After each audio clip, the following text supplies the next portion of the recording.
16 غشت اللي داز كانت الذكرى ال51 لمحاولة انقلابية فاشلة على الملك الراحل الحسن الثاني اللي كانت في 1972 واللي معروفة بعملية بوراق F5 واللي بدات في أول الفصول ديالها في الشمال وبالضبط في مدينة تطوان. وجات هذه المحاولة الانقلابية بعد ما يزيد عن قليل من عام واحد عن محاولة انقلابية أخرى واللي كانت في مدينة الصخيرات واللي قادها الكولونيل محمد أعبابو ومحمد المذبوح، وهذه حلقة غادي نتطرقوا لها من بعد. ولكن هذه المحاولة الانقلابية كانت هي أخطر المحاولات، بحيث الراحل الحسن الثاني شاف الموت قدامه ولكن بقدرة حافظ نجاب أعجوبة. وهذا هو موضوع الحلقة ديالنا ديال اليوم. حلقة اليوم عن السفاح اللي كيفسك الدماء بدم باردة، الرعب كو كان بنادم. سيداتي سادتي، حلقة اليوم عن الرجل جوجوجوه الجنرال محمد أفقير. 3 2 1 بداو الحلقة.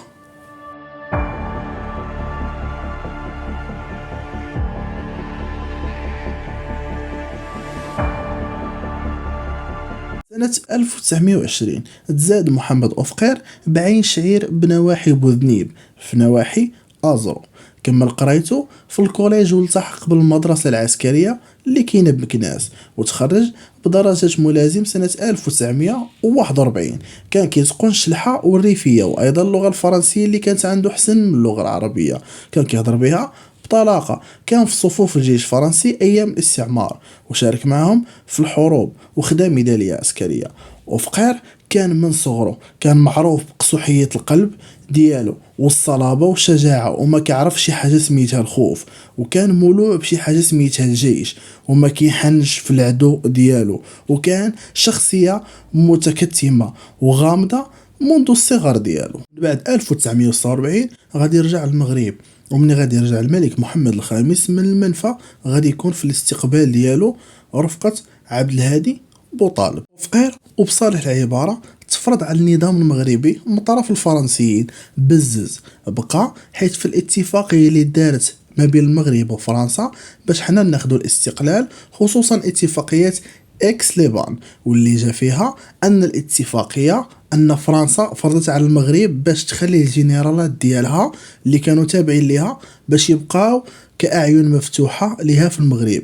وطبعا محمد أفقير كان واحد منهم.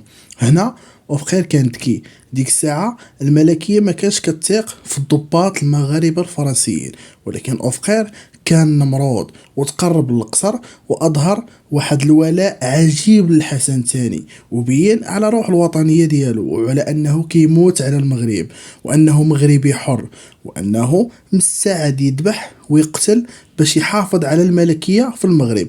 وبالطبع هادشي اللي راق الحسن الثاني وعجبه، بالخصوص من يبين على الجبروت والطغيان ديالو 1958 في أحداث الريف الدموية، وكيفاش قتل عدد كبير من الريافة وسفك الدماء ديالهم وقصفهم بكل برود الدم وصفاها لعدد كبير من المعارضين.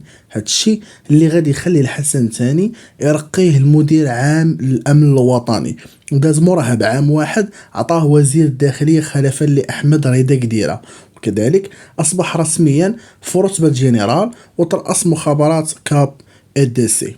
وغادي يزيد بالطغيان ديالو وبالصف في أحداث الدار البيضاء أو ما يسمى باحتجاجات الطلبة اللي كانت في سنة 1965 اللي أعلن فيها الحسن الثاني عن حالة طوارئ في البلاد اللي استمرت حتى 1970. كان احتجاج همجي وكان القمع بشكل أكثر همجية. تمت تعبئة الجيش والشرطة والدبابات من أجل قمع المتظاهرين في مدة أقصاها يومان. كان لواء محمد أفقير ما كيترددش على إطلاق النار على البشري من طائرات الهليكوبتر. جات 1971 وجاء انقلاب الصخيرات واللي شارك فيه كيف قلت لكم في البداية ديال الحلقة كل من جنرال المذبوح وجنرال أعبابو. وجات مجموعة ديال الشهادات وبزاف ديال السادة قالوا على أنه كان معاهم حتى أفقير، ولكن دير معاهم هاد الخطة ديال إلا نجح الانقلاب أنا معاكم وإلا فشلتوا غادي نذبحكم. وبالفعل فشل الانقلاب. تم الحسن الثاني خاف وقال بالحرف الأفقير أنا الملك، كنوكلك جميع الصلاحيات المدنيه والعسكريه باش توقف لي هذا الانقلاب.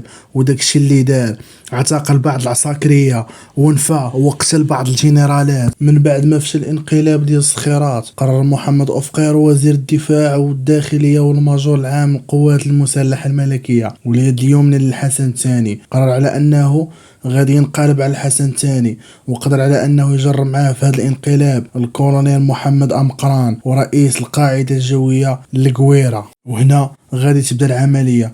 وفي 16 أغسطس سنة 1972 مع 2:30 ديال العشية غادرات الطائرة الملكية من نوع بوينغ 727 من مطار برشلونة متوجهة لمطار الرباط، وكان راكب فيها الملك وخوه الملك عبد الله والحاشية ديالو حوالي 60 شخص بقيادة الطائر القباج. في نفس الوقت تقريبا انطلقت من القاعدة قنيطرة 6 ديال الطائرات الحربية من نوع A5، 3 منها مسلحة كانوا كيقودها كل من جنرالات والليوتنو زياد. هادو كانوا عارفين انهم غادي لقصف طائرة الملك واسقاطها، ولكن ليوتنو بوخالف عرف الحقيقة وهو اللي حلق بالطائرة. اما الطائرات الغير مسلحة واللي كان كيسحب الربابين ديالها انهم غادي لحماية طائرة الملك. بمجرد ما دخلت الطائرة الملكية المجال الجوي ديال تطوان تعرضت لها الطائرات ديال الخفر من بعد دقائق قليلة، وامر الكوموندو القويرة للطائرات اللي كانت غير مسلحة باش تنحى باش يبدا عملية القصف ديال طائرة الملك. في الاول رفضوا، ولكن بعد مشادات تنحاو وخلاو يقصف الطائرة. ولكن حسن الحظ ان القويرة وقع عليه عطا في الطائرة ديالو اللي غادي تسبب في عدم اطلاق الرصاص، وبدا بوخالف وزياد هما اللي كيقصفوا طائرة الملك اللي تسببت بثقوب في الطائرة اللي كان فيها الملك. وهنا الطائرة تعرضت للثقوب وخسر لها الهيكل وخسروا لها المحركات ب3 وبدات كطير بدون محرك. وهنا القويرة قرر على انه يقوم بعملية انتحارية معروفة ما بين جوج ديال الطيارات واللي كتسمى الكاميكازي، واللي هي طائرة غادي تساطح مع طيارة. كاين العملية فشلات، تما القويرة غادي يضغط على الزر الاوتوماتيكي باش يهبط بالباراشوت في مدينة سميتها سوق الاربعة. تما غادي يشدوه الدرك وغادي يديوه للقصر.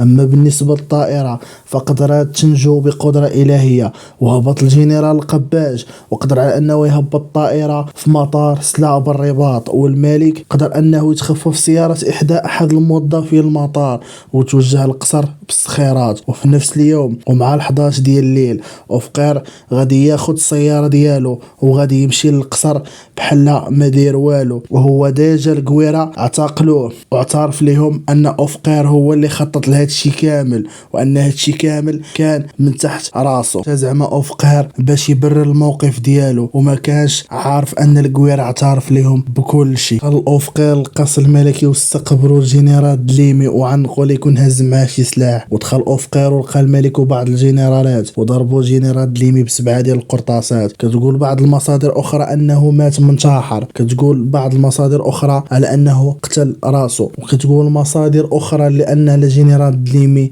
هو اللي قتله. وهنا انتهت القصة ديال الجنرال المرعب محمد أفقير. سيداتي سادتي، كنتمنى الحلقة انها تكون عجباتكم. الى عجبتكم الحلقة ما تنساوش تضغطوا على جيم وتخليو شي كومنتير زوين. كان معكم رضا حماموش، تهلاو في راسكم.